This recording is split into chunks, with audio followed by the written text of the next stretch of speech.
BNP কেন কোনো রাজনৈতিক দল নয়? শ্রদ্ধেয় পিনাকি ভট্টাচার্য এ বিষয়ে ভিডিও বানিয়েছেন, এ কথা বলবো না। একটা রিসার্চ ওয়ার্ক প্রেজেন্টেশন করেছেন, স্লাইড শো সহ কি পয়েন্টসগুলো। এটা একটা থিসিস বলা যায়। এক্সিলেন্ট ওয়ার্ক, চমৎকার। তো দর্শক, আমরা যে কথাটা বারবার বলে আসছি যে বাংলাদেশের রাজনীতিতে বিএনপির কোনো ভবিষ্যৎ নাই, বিএনপি ধ্বংস হয়ে যাবে। বিএনপির রাজনৈতিক কোনো বয়ান নেই, বিএনপির কোনো ভিশন নেই, মিশন নেই। বিএনপি কি করে বিএনপি নিজেরাও জানে না। বিএনপির 31 দফা সেলফ কন্ট্রাডিক্টরি, আবার 31 দফা ইনভ্যালিড। হাসিনা পালিয়েছে মানে 31 দফা অকার্যকর হয়ে গিয়েছে। 31 দফার সাথে 24-এর গণবিপ্লবের কোনো সম্পর্ক নেই, যার ফলে 31 দফা চলবে না। বিএনপি রাজনীতিতে যে রেটরিক ব্যবহার করছে, যে ন্যারেটিভ ব্যবহার করছে, এগুলো আওয়ামী লীগ সৃষ্ট। তারা 71 ব্যবহার করছে, আর জিয়াউর রহমানকে প্রজেক্ট করছে মুক্তিযোদ্ধা হিসাবে। আর জিয়াউর রহমান মুক্তিযোদ্ধা মানে শেখ মুজিবের কর্মচারী। এভাবে জিয়াউর রহমানকে খাটো করা, অথচ জিয়াউর রহমানকে অন্যভাবে দেখানো যেত। বিএনপি যে গালি দেয়, সে গালিও আওয়ামী লীগের সৃষ্টি, নিজস্ব কিছু নেই। কিন্তু পিনাকি ভট্টাচার্য এবারের আলোচনায় আর অনেক গভীরে গিয়েছেন, যেটা বিএনপির জন্য একটা অশনি সংকেত। পিনাকি ভট্টাচার্যের এই যে ভিডিও, বিএনপি কেন কোনো রাজনৈতিক দল নয়, এই ভিডিওর সার কথা হচ্ছে যে ইতিহাসের বা কালের পরিক্রমায় বিএনপির বিদায় ঘণ্টা বেজে গেছে। বিএনপি এই পেশি শক্তি নির্ভর বা জাস্ট ভোট নির্ভর একটা ক্লাব টাইপের, যেখানে কিছু লোক আসছে অথবা কিছু কাজ আছে, যে আওয়ামী লীগ বিরোধিতা করা, এইটা করবা সেইটা করবো, আমাদেরকে ভোট দিবেন। কিন্তু একটা দল লং টাইম সাস্টেইন করতে পারে না এই ধরনের বৈশিষ্ট্য নিয়ে, যাদের মধ্যে কোনো ন্যারেটিভ নেই। তারা কিভাবে দেশ চালাবে, কিভাবে রাষ্ট্র গঠন করবে, কিভাবে রাষ্ট্র পুনর্গঠন করবে, কিভাবে অর্থনীতি চালাবে। আপনি যদি আওয়ামী লীগের দিকে তাকান, আওয়ামী লীগের সব কিছুর জবাব ছিল। আওয়ামী লীগ ফেসিস্ট, রাইট, এবং তাদের ন্যারেটিভ ছিল। প্রত্যেকটা বিষয় সম্পর্কে তাদের একটা স্ট্যান্স ছিল। বিএনপির কিছুই নেই, কিছু কিছু আওয়ামী লীগ থেকে ধার করা। একদিকে ভারতের কোলে, রয়ের কোলে বসে আছে, আর একদিকে সে জিয়াউর রহমান খালেদা জিয়ার আদর্শের কথাও বলে, নানান কিছু। তো দর্শক, পিনাকি ভট্টাচার্য বিএনপিকে যে বাস দিচ্ছেন, এই লাভটা পাবে কিন্তু জামাত ইসলামী। এর মানে বাংলাদেশের রাজনীতিতে জামাতের মূল প্রতিদ্বন্দ্বী এখন বিএনপি। আর বিএনপি যদি এভাবে বাস খায় পিনাকিদের মাধ্যমে, দেখেন, পিনাকিদের আলোচনা যদি কেউ গভীরভাবে মনোযোগ দিয়ে শোনেন, এই আলোচনাটা অত্যন্ত জটিল, কারণ অনেক কমপ্লেক্স ইকোনমিক্সের অনেক বিষয় রয়েছে যেটা সবাই বুঝবে না, বা আমি সেই জটিল বিষয়গুলো এক্সপ্লেন করতেও যাচ্ছি না। আমি তার বক্তব্যটা সিম্পলিফাই করতে যাচ্ছি। জাস্ট কোনো মেধাবী, তরুণ, ভিশনারি কোনো লোক যদি পিনাকির এই বক্তব্য শুনে, বিএনপির প্রতি সে আগ্রহ হারিয়ে ফেলবে, এবং তরুণ প্রজন্ম বিএনপির প্রতি আগ্রহ হারিয়ে ফেলবে। কারণ দেখবে যে এই বিএনপি কিছুদিন পর তো থাকবে না। অতএব এই বিএনপি করে এখন লাভটা কি? যারা এবং নতুন ধারার বা তারুণ্য ভিত্তিক যে রাজনীতি, এই রাজনীতির প্রতি তরুণদের আকর্ষণ আরো বাড়বে। কারণ তারা মনে করবে যে আগামী দিনের রাজনীতি নতুনদের রাজনীতি। এই পুরনো বৈরা খাটাসদের বিএনপি আর থাকছে না।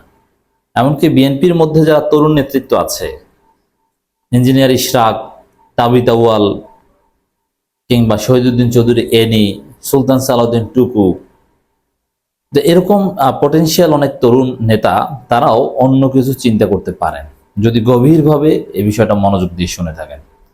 দেখেন, আওয়ামী লীগ এভাবে হারিয়ে যাবে, ধ্বংস হয়ে যাবে, এটা একসময় আওয়ামী লীগের লোকজন শুনলে হাসতো না, কিন্তু আমরা তো বলে আসছি 2018 সাল থেকে। এরকম বিএনপি এখন হাসছে যে বিএনপি থাকবে না, ধ্বংস হয়ে যাবে, শেষ। কিন্তু দেখবেন যে আসলেই ধ্বংস হয়ে যাবে, শেষ হয়ে যাবে। এটা অনিবার্য বাস্তবতা। দর্শক, পিনাকি কি বুঝাতে চেয়েছেন আমি যদি একটু সংক্ষেপে আপনাদেরকে, কারণ এই আলোচনার মধ্যে পিনাকি অনেক রেফারেন্স টেনেছেন, অনেক রাষ্ট্রবিজ্ঞানী, অনেক দার্শনিকের বক্তব্য কোট করেছেন, অনেক জটিল বিষয়ে নিউ লিবারালিজমের বৈশিষ্ট্য আলোচনা, অনেক কিছু আলোচনা করেছেন। তো এই বিষয়গুলো উপলব্ধি করা আমাদের অধিকাংশ দর্শকের পক্ষে সম্ভব নয়, এমনকি পিনাকির অধিকাংশ দর্শকও পিনাকির এই বক্তব্য ভালোভাবে বোঝে নাই।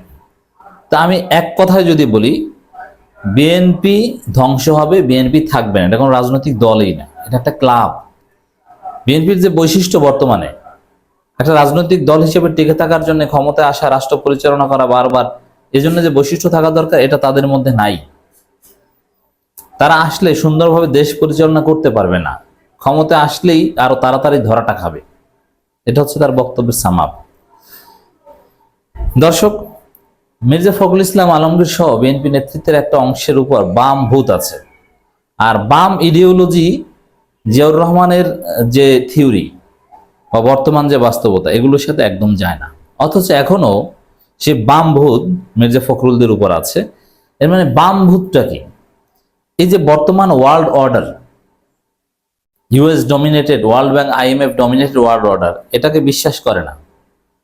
তারা সেই সোভিয়েত আমলের চিন্তা ভাবনা করে। তারা মনে করে ওয়ার্ল্ড ব্যাংক, আইএমএফ এরা ক্ষতিকর, সাম্রাজ্যবাদ, অমুক তমুক। মানে এই যে বাম টাইপের কথাবার্তা, এগুলোর বৈশিষ্ট্য এখনো মির্জা ফখরুলের মধ্যে আছে। ক্ষমতায় টিকতে আইএমএফ এর শর্তে বন্দী সরকার, মির্জা ফখরুলের একটা পুরনো বক্তব্য পিনাকি ভট্টাচার্য নিয়ে এসেছেন। ওই যে আইএমএফ, ওয়ার্ল্ড ব্যাংকের বিরোধিতা করা, ব্রেটন উডস এর বিরোধিতা করা, এই বিষয়টাই হচ্ছে বাম ভূত। তা আপনি চিন্তা করেন, বাম ভূত যাদের মাথায় আছে তাদের দৌড় কত দূর? সিপিবি মানে দল হিসেবে থাকে, কিন্তু আসলে জনপরিসরে বা একদম একদম জনপ্রিয় হয়ে ক্ষমতা আসবে, বিষয়টা এরকম নয়। তো বিএনপি কেন থাকবে না, তার একটা প্রমাণ বা একটা কারণ হচ্ছে যে বিএনপির শীর্ষ নেতৃত্বের মধ্যে বাম ভূত আছে। আর রয়ের কোলে চড়ে বসে আছে, এতে তো কোনো সন্দেহ নেই। এরপরে মির্জা ফখরুল ইসলাম আলমগীর একটা ফেসবুক পোস্ট থেকে পিনাকি ভট্টাচার্য দেখিয়েছেন, নির্বাচন সংস্কার মুখোমুখি করার প্রসঙ্গে আপনার দৃষ্টিভঙ্গি কি? নানান বিষয়ে কথা বলেছেন যে এই কারণে নির্বাচন দরকার। সেখানে গভর্নেন্স বা সুশাসনের কথা বলেছেন।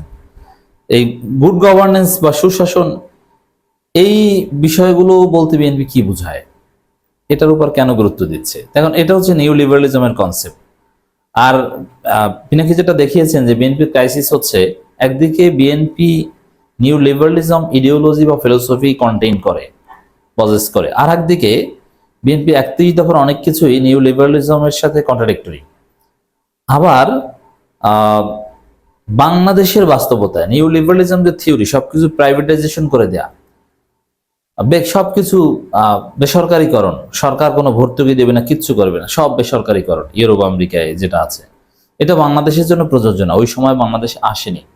বাংলাদেশে এখন মানুষের জন্য সরকারি ভর্তুকি দরকার প্রচুর। তাই ভর্তুকি কমিয়ে দিবে, ট্যাক্সের হার বাড়িয়ে দিবে, সবকিছু প্রাইভেটাইজেশন করবে, সরকারি সুযোগ সুবিধা মানুষ পাবে না। এই ধরনের একটা দর্শন বিএনপি ধারণ করে, যেটা বাংলাদেশের জন্য একদম ফিট নয়। এটা বাংলাদেশে মারা খাওয়ার একটা রাস্তা। নিউ লিবারালিজম বা আসলে ওই যে কোনো একটা স্থানকাল পাত্র আছে, যেটা যুক্তরাষ্ট্রের জন্য এই মুহূর্তে প্রযোজ্য, যেটা বেলজিয়ামের জন্য, ফিনল্যান্ডের জন্য প্রযোজ্য, এটা বাংলাদেশের জন্য এই মুহূর্তে প্রযোজ্য না। বাংলাদেশ সেই অবস্থায় যায়নি। তো দর্শক, বিএনপির মধ্যে এই থিওরিটিক্যাল ক্রাইসিস আছে। তারা একদিকে নিউ লিবারালিজম কনসেপ্ট পজেস করে, আর একদিকে তাদের 31 দফায় নিউ লিবারালিজমের সাথে অনেক ক্ষেত্রে কন্ট্রাডিক্টরি, আবার বাংলাদেশের বাস্তবতার সাথে যায় না। মানে বিএনপি কি করবে, কিভাবে করবে, তাদের মূল দর্শনটা কি, ভোট কতটুকু, গণতন্ত্র কতটুকু, বা ভোটেই সব কিছু কিনা, মানে নানানভাবে দেখিয়েছেন যে বিএনপি নির্বাচনকে, ভোটকে যেভাবে গুরুত্ব দিচ্ছে, অল ইন অল বানাচ্ছে, এটা অবাস্তব। এইভাবে এই ধরনের চিন্তা দর্শন দিয়ে একটা গোষ্ঠী জনগণের আকাঙ্ক্ষা পূরণ করতে পারে না এবং তারা টিকতে পারে না। এমনকি বিএনপি রাজনীতি আর ক্ষমতা বিষয়টাই বুঝে না। এটা পিনাকি বোঝানোর চেষ্টা করেছেন যে রাজনীতি কি, ক্ষমতা কি, ক্ষমতা কিভাবে উৎপাদন হয়, সফট পাওয়ার কি, শুধু কি ভোটেই ক্ষমতা, না এর বাইরেও আছে, শুধু কি রাজনৈতিক দলই ক্ষমতা, না সমাজের প্রত্যেকটা রন্ধ্রে রন্ধ্রে ক্ষমতা উৎপাদন করে। তো এই বিষয়গুলোতে বিএনপির যে কনসেপ্ট, এই কনসেপ্টে ভুল আছে। আর এই ভুল কনসেপ্ট নিয়ে একটা দল বেশি দিন দাঁড়াতে পারে না। ছোটখাটো দুই একটা ভুল করলে জনরসে পড়ে মায়ের খেয়ে একদম শেষ হয়ে যাবে। তো দর্শক, এরকম আরো নানান পয়েন্ট, পিনাকির বক্তব্য শুনলে আমার কাছে একটা জিনিস মনে পড়ে যে এটা কনভেনশনাল কোনো ভিডিও কন্টেন্ট নয়। আপনারা যারা বিশ্ববিদ্যালয়ে পড়েছেন বা ইউরোপ আমেরিকার বিশ্ববিদ্যালয়ে যারা মাস্টার্স করেছেন তারা এটা ভালোভাবে জানবেন যে কোনো একটা রিসার্চ ওয়ার্ক করার পর সেটা প্রেজেন্টেশন করতে হয়, সেটা স্লাইড শোর মাধ্যমে দেখাতে হয়। তো ইউরোপ আমেরিকার বিশ্ববিদ্যালয়ের রিসার্চ ওয়ার্ক যেভাবে ইনস্ট্রাক্টরের সামনে অডিয়েন্সদের উদ্দেশ্যে প্রেজেন্ট করতে হয় স্লাইড শো সহ, তো পিনাকি ভট্টাচার্যের ভিডিও অনেকটা ওই মানের। এটা আপনি উন্নত দেশের কোনো বিশ্ববিদ্যালয় ক্লাস বলতে পারেন। পিনাকির ভিডিও ওটাকে কনভেনশনাল অ্যাজ ইউজুয়াল আমাদের ভিডিওর মতো মনে করবেন না। তার ভিডিও ইউরোপ আমেরিকার মাস্টার্স লেভেলের, কমপক্ষে মাস্টার্স লেভেলের ক্লাস, এবং টিচাররা ওইভাবেই পড়ায়।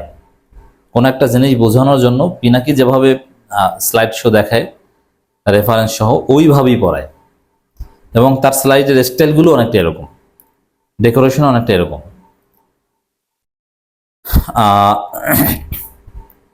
তো দর্শক, বিএনপি যে ধ্বংস হবে আর একটা সহজ আলোচনা তার আলোচনার মধ্যে চলে এসেছে।